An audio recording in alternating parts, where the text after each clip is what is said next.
KPU telah menetapkan 3 pasangan Capres-Cawapres di Pilpres 2024. Esok hari akan dilakukan pengundian nomor urut di tengah proses tahapan Pilpres yang bergulir, polemik soal Mahkamah Konstitusi juga masih menguat. Lalu bagaimana legitimasi peserta Pilpres termasuk pasangan Prabowo Gibran yang masih menjadi sorotan? Kita akan bahas, sudah hadir bersama kami di Kompas Petang. Di studio sudah ada Direktur Eksekutif Lingkar Madani, Bang Ray Rangkuti, dan juga sudah ada juru bicara TPN dari Ganjar Mahfud, Mas Ciko Hakim, dan juga juru bicara pemenangan tim pemenangan Prabowo Gibran, sudah ada Pak Wihadi Wianto melalui sambungan virtual. Selamat sore, terima kasih sudah bergabung bersama kami di Kompas Petang. Sore semuanya. Saya langsung ke Mas Ciko. Mas Ciko, ini kan sudah ada penetapan. Kalau dari tim pemenangan Ganjar Mahfud sendiri melihat prosesnya seperti apa hingga sejauh ini? Kami pada prinsipnya tim pemenangan nasional Ganjar Mahfud selalu menghormati hukum positif yang berlaku atau putusan-putusan hukum yang berlaku. Cuma kita mengetahui tidak dapat dipungkiri ada proses-proses pencalonan yang cukup aneh gitu ya, melalui putusan MK kemudian yang memutus kebetulan juga akhirnya diberi sanksi pelanggaran berat, dicopot dari jabatannya terkait dengan proses dalam pengambilan keputusan di MK tersebut. Jadi ini agak lucu, tapi ya sudahlah, kalau memang ini yang tetap bisa harus dijalankan secara hukum dianggap sah dan lain-lain, ya kami siap bertarung dengan siapapun. Jadi apapun yang terjadi di belakang selama penetapannya sekarang sudah dianggap memenuhi syarat akan tetap melaju. Tentulah, karena kita memang sudah siap untuk menjadi pendukung dari Capres-Cawapres Ganjar Mahfud dan kita siap. Pak Wihadi, kalau tadi Mas Ciko sempat sebut prosesnya bisa dikatakan ada yang aneh. Bagaimana Anda merespon statement ini? Saya kira tidak ada yang aneh lah proses itu. Jadi saya kira kita harus melihat ke depan bahwa proses yang ada di MK ini kan proses normal, dan kembali kalau kita katakan bahwa proses MK-nya ini justru yang aneh gitu kan, karena tidak ada yang namanya bukti, tidak ada namanya yang kesaksian, tapi dihukum dengan hukuman berat, dan hukuman beratnya pun kalau kita lihat dari keputusannya itu juga keputusan yang sangat aneh justru. Jadi saya kira kita sudah tutup saja permasalahan itu, tidak perlu diungkit-ungkit. Kita ini sekarang menuju bahwa sekarang hari ini sudah ada penetapan secara hukum yang jelas. Jadi nggak perlu lagi tarik-tarik ke belakang, nggak perlu diungkit lagi prosesnya dan segala macam. Kita sekarang ini sudah harus on, kita harus yang namanya ke depan bahwa penentuan Capres dan Cawapres sudah final, dan saya kira ini kita ke depan, kita beradu bagaimana program kita dan bagaimana kita rakyat memilih nantinya dan siapa yang menjadi pemimpin. Jadi ini suatu hal yang saya kira tidak perlu lagi diungkit-ungkit. Oke, sempat disebut juga aneh, ada responnya nggak Mas Ciko?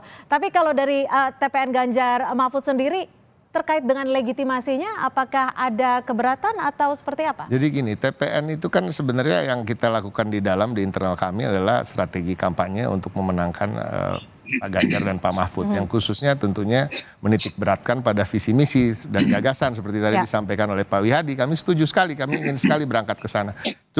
Tapi semua ini menjadi satu kesatuan. Pencalonan seseorang, track record seseorang, karakter seseorang, itu menjadi kesatuan dengan visi misi dan gagasan yang dia bawa. Saya pernah mengatakan di acara televisi yang lain bahwa ini tidak bisa dipisahkan. Kita harus mengingatkan terus dari proses pencalonan Mas Gibran, kita harus kritisi ada unsur nepotisme dan konflik kepentingan di situ. Nah, ini menjadi satu kesatuan ketika yang bersangkutan membawa suatu visi, misi dan gagasan.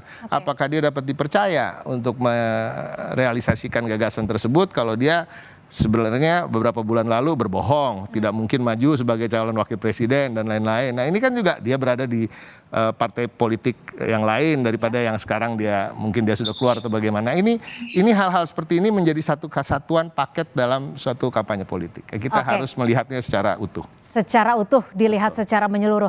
Bang Ray, ini kan sebenarnya terkait proses yang sudah kita lalui dan juga sudah disaksikan masyarakat sejak beberapa bulan belakangan. Gelombang kritik kan terus ada. Tapi di sisi lain, Prabowo Gibran juga tetap melaju. Bagaimana Anda melihat ini? Apa yang bisa Anda baca? Dari mananya ya? Soal apanya itu? Ada gelombang kritik, tapi penetapan juga sudah di... Ya kan yang terjadi itu antara legalitas dan Ya, legitimasi kan. Legalitasnya sih sudah selesai hari ini dengan ditetapkannya 3 pasangan calon presiden wakil presiden. Artinya secara administratif nggak ada lagi yang mengganggu tuh. Memenuhi unsur semua legalitas yang dibutuhkan. Selesai itu. Tapi apakah legitimasinya terikut serta di dalam proses legalitas itu? Ya memang belum tentu. Dan tadi misalnya orang masih mempertanyakan soal mekanisme pengambilan keputusan di Mahkamah Konstitusi. Yang kemudian ditetapkan kenyataannya mempunyai masalah terkait dengan pengambilan keputusan yang dianggap menguntungkan kelompok tertentu dan sebagainya sehingga dianggap cacat moral. Terjadi perdebatan sampai sekarang.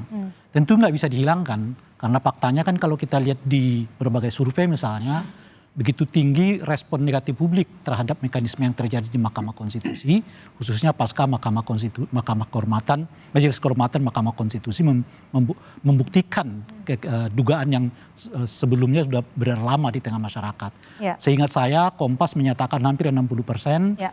Kemudian lembaga survei yang lain dan saya baca juga di salah satu lembaga survei yang lain juga di angka sekitar 60%. Jadi 60% orang masih merasa bahwa proses di MK itu sesuatu yang tidak dapat dikatakan tepat ya, kerasa ada kurang adil macam-macam dan sebagainya. Nah ini nggak bisa dihilangkan dengan narasi cukup sampai di situ. Nah yang bisa dijelaskan itu adalah ya memang harus dijelaskan secara cepat apa mengapa dan sebagainya. Nah MK itu bagian dari proses penjelasan itu supaya nggak duga-duga. Dan kenyataannya putusan MK itu mengatakan memang ya dapat dinyatakan ada semacam intervensi yang terbuka istilah MK itu terhadap proses itu.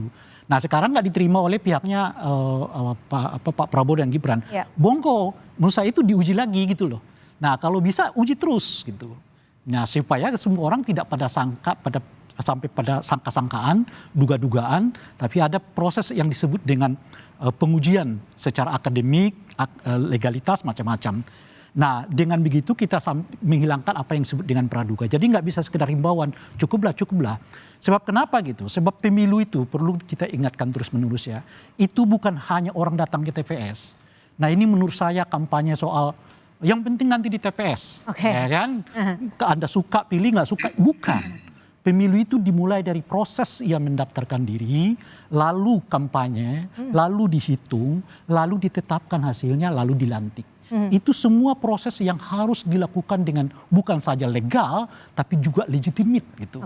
Nah oleh karena itulah penting kata tagline yang disebut dengan jujur dan adil. Kalau sekedar cuma datang ke TPS, rasanya jujur adil itu nggak penting-penting amat.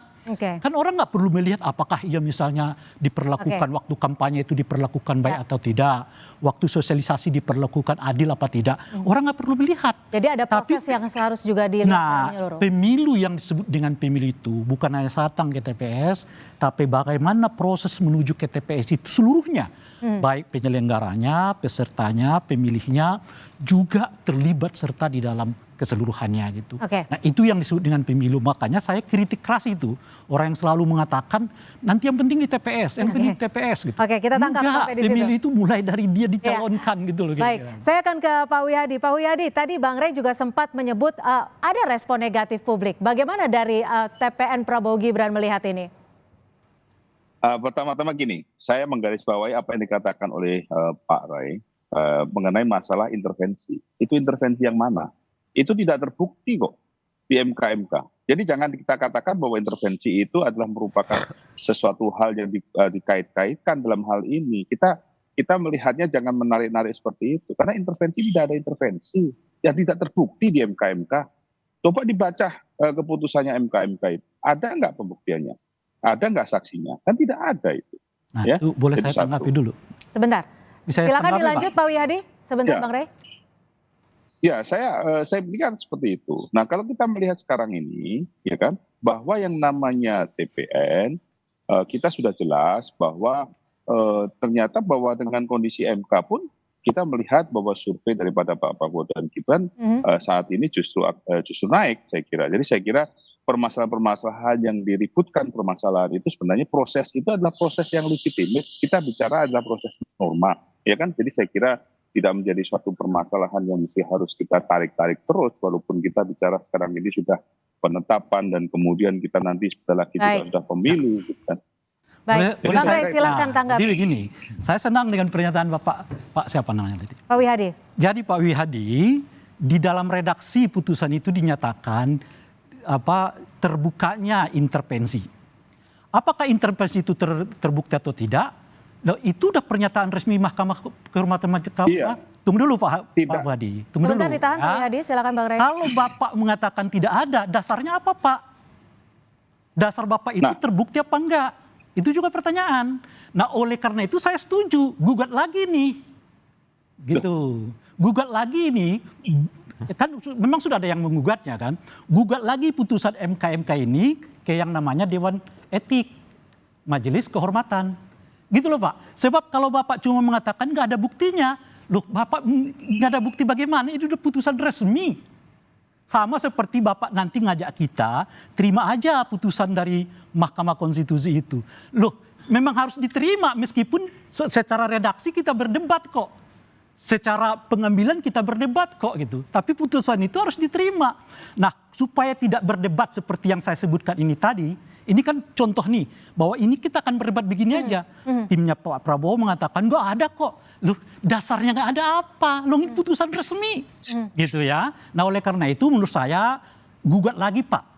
Lebih baik begitu. Supaya nggak gantung semua ini. Gimana Pak Wihadi? Iya, gitu. Apakah akan dilakukan ataupun... Bisa saya tanggapin ya. Nah, silakan. jadi gini, jadi keputusan MK itu kan mengatakan membuka adanya ruang intervensi. Betul. Tetapi kan tidak pernah dibuktikan siapa yang mengintervensi.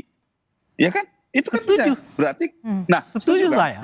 Oleh karena itulah Pak Wihadi, saya menantang, saya mengajak Bapak adukan lagi, biar sama-sama dibuka tuh. Nah justru itu permasalahannya. Biar sama-sama dibuka. Sebab kalau enggak, ya kan? itu putusan kan legalitas itu ini, jauh lebih kuat. Bapak nggak bisa membatahnya, nggak ada di situ. Mungkin dengan forum baru, kalau dibuat forum barunya, data-data itu terbuka. Begini, Baik. Gitu loh Pak Wihadi. Makanya saya mengajak Bapak, mendorong Bapak, laporkan lagi Pak. Biar nanti di persidangan baru, mungkin akan dibuka tuh. Kalau nggak ada, kita baru mengatakan. Baik, ditahan Bang Rey. Silakan Pak Wihadi sebelum saya ke Mas Ciko. Mas Ciko kayaknya hanya menjadi pendengar sini. Silakan Pak Wihadi. Jadi gini, kalau itu tidak ada pembuktian dan tidak tahu siapa yang mengintervensi, kenapa itu menjadi suatu putusan yang dipakai oleh MK untuk memberikan suatu ya itu kan jelas. Iya Pak Muhadi. Kalau kita itu. Iya Pak Muhadi. Karena sebenarnya diskusi kita pada sore hari ini bukan lagi soal MK. Makanya diadukan tapi diskusi kita soal hari ini adalah bagaimana penetapan capres cawapres di tengah adanya polemik dari putusan MK tersebut. Ditahan dulu Pak Wihadi. Sekarang kembali kita ke dalam sub diskusi kita pada sore hari ini. Mas Iko, ini kan kemarin Mas Gibran sempat bilang optimis satu putaran. Bagaimana dari tim pemenangan Ganjar Mahfud menghadapi ini, merespon hal ini?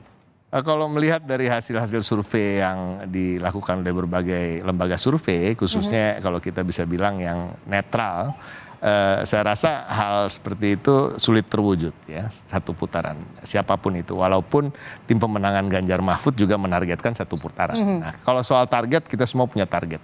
Nah mengenai satu putaran ini yang saya takuti, nah kembali lagi, ini bukan menakut-nakuti atau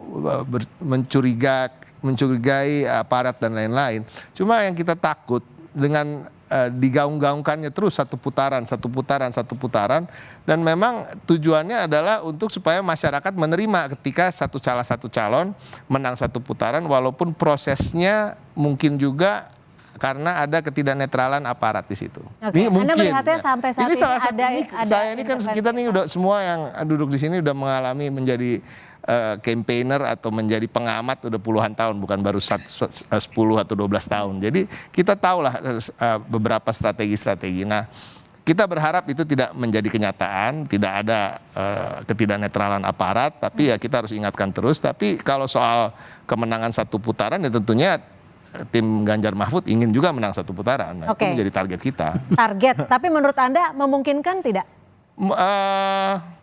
Kami selalu merasa mungkin. Oke. Merasa mungkin. Tapi kan ya kita lihat kalau dilihat dari trennya sekarang tidak mungkin kayaknya kan gitu. Tapi banyak akan terjadi perubahan karena ini kan kampanye belum bisa dimulai juga sebelum tanggal 20 sekian November. Kalau soal kecurangan bagaimana Anda melihatnya? Tadi Anda juga sempat menyinggung soal Kami itu. sudah mengalami sendiri penyopotan alat peraga kampanye di beberapa daerah. Tadi sudah disampaikan di berita sebelumnya oleh Pak Mahfud juga ada laporan-laporan yang mengagetkan juga itu berani dilakukan di ibu kota ya. Ibu kota ini kan sangat gampang orang menyampaikan informasi ya, ketika melihat kecurangan dan lain-lain. Tapi ya udahlah, ini sedang terjadi, sering terjadi juga intimidasi terhadap orang-orang yang mengkritik hasil putusan MK. Contohnya terhadap Ketua BEM UI, ya kan, ibunya sampai didatangi aparat rumahnya di Pontianak dan lain-lain. Nah ini nyata, ini fakta. Jadi wajar kalau ada kecurigaan, wajar ada kewaspadaan, wajar kalau kami mengingatkan masyarakat untuk tetap waspada akan hal-hal tersebut.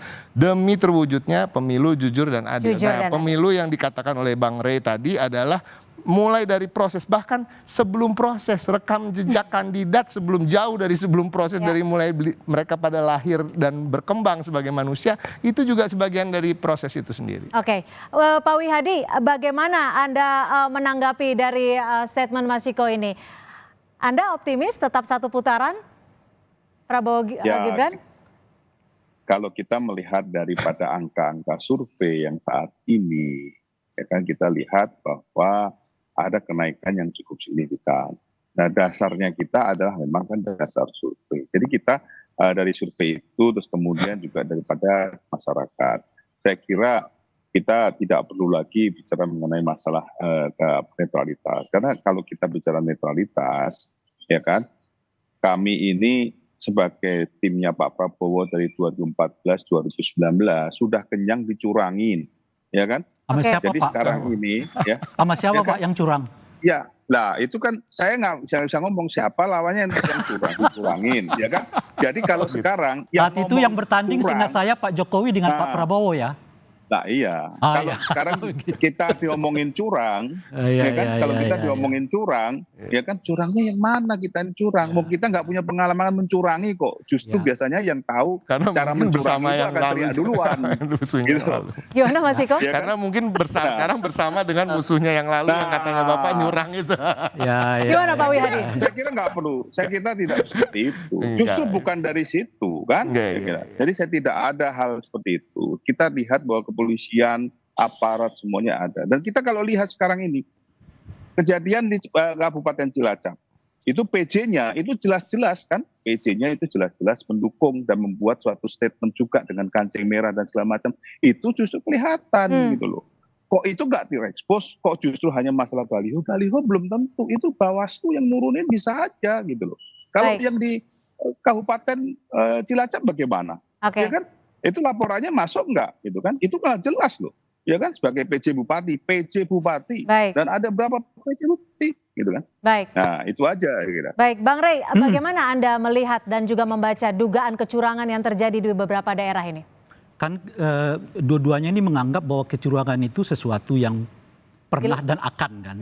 Kalau Pak Muhadi tadi mengatakan, oh tapi pernah kok dicurangin. Makanya saya tanyakan siapa yang curanginnya kan, kira-kira gitu. Tapi Pak Muhadi nggak mau jawab. Nah supaya kita tahu di pelaku. Begini Pak Rey, saya katakan. Silakan Pak Wihadi. Saya bukan masalah jangan mendefinisikan kepada seseorang. Kita lihat, ya kan. Bukan, kan Pak Muhadi mengatakan pernah dicurangin. Oh siapa yang melakukan curang saat itu Pak Muhadi? Pertanyaannya begitu kok. Nah, Bapak kan mengalami 2019 juga. Iya, makanya saya mau tanyakan, menurut Bapak siapa yang curang itu? Ya kalau Bapak kan sudah tahu siapa yang curang kan 2019. Makanya. Enggak ada sih. Jangan muter-muter gitu. Jangan ini. Pak Muhadi merasa pernah dicurangi oleh pemilu di 2019. Pertanyaannya oleh siapa Pak? Oke, sekarang kita tidak melihat ke belakang, bagaimana kita melihat ke depan dan hari ini di mana ada potensi kecurangan. Singkat saja Bang Rey, bagaimana Anda membacanya? Kenapa? Jika memang ada potensi kecurangan di semua tahapan itu bisa terjadi kecurangan. Termasuk ya saat ini misalnya, ini kan masa sosialisasi, habis itu kampanye. Nah di sosialisasi itu apa yang perlu kita perhatikan dengan baik-baik? Pertama adalah penempatan baliho. Itu sesuai dengan ketentuan apa tidak? Jumlah baliho menurut saya juga. Jangan sampai ada partai politik yang menempati semua ruang. Sehingga nggak ada kesempatan kepada partai-partai yang lain itu untuk juga menempati posisi yang sama. Baik. Oleh karena itu harus diatur. Dalam hal ini sebetulnya yang mengaturnya adalah Bawaslu. Oke. Bawaslu lah yang harus turun tangan untuk memastikan bahwa baliho ini tepat. Kalau diambil oleh Satpol PP, Satpol PP-nya diingatkan oleh Bawaslu. Baik. Misalnya begitu. Jadi aturannya harus lebih tegas dan Dan kita kan sudah punya Bawaslu, Ya. ya kan, untuk supaya tidak terjadi kekalutan kayak begini nih, satu merasa begini, satu merasa begitu. Itulah pentingnya ada Bawaslu. Nah pertanyaannya Bawaslunya sekarang ngapain? baik. Kan kira-kira begitu. Baik, jadi semuanya harus lebih Ya, lebih responsif Ya. untuk melihat adanya potensi Ya, kecurangan. termasuk tadi Pak Muhadi, Pak kalau belum puas Pak MK Wihadi. itu silakan dilaporkan kembali, kita tunggu tuh. Oke, Nah, wah gini, ditantangin terus gini, kayaknya sama gini, Bang gini, Rey ini ya. Gini ya, Bang Rey, gini Bang Rey. Iya, Gini, ya Bang gimana Rey. Pak? Gimana Singkat Pak? saja karena durasi sudah Ya. sangat tipis. Singkat saja. Supaya clear Pak, Kalau- jangan saling ini di belakang. Iya, saya ngomong dulu Baik. dong. Kalau Ya, jangan ya, saya ya, ngomong silakan, dulu Pak, silakan. dong. Baik, Ya kan? baik. Tahun 2019, Ya. pada saat 3 bulan sebelum pemilu seperti ini, itu kan sering banyak saling melapor, ya kan? Melapor dan Ya. saling melapor di APH, ya kan? Dan Ya. kita melihat bagaimana itu komplainnya APH, yang di sini cepat, yang di sini lambat dan segala macam. Tapi kenyataannya sekarang ini 3 bulan sebelum pemilu kan adem ayem aja. Jadi kita Oke. jangan ngomporin dengan situasi bahwa ini nggak netral. segala Baik, macam. kita sudah tangkap Bang Rey juga Pak jangan Wihadi. mengatakan itu. Pastinya Bukan jadi ngomporin. harapan kita bersama ya. Baik, terima kasih. Terima kasih kita sudah tangkap Bang Rey Ya. Rangkuti, terima kasih sudah bergabung bersama kami, Direktur Eksekutif Lingkar Madani. Mas Ciko Hakim, terima kasih sudah bergabung Halo, bersama Bang kami, Mahdi. juru bicara TPN Ganjar Mahfud, dan juga Pak Wihadi Wianto, juru bicara TPN pemenangan Prabowo Gibran. Hangat sekali, tapi sayang durasi Ya, juga ya. Pak Muhadi mau jalan kan? Baik. Hati-hati di jalan Terima Pak. kasih, selamat sore. Sehat kembali, semoga kembali.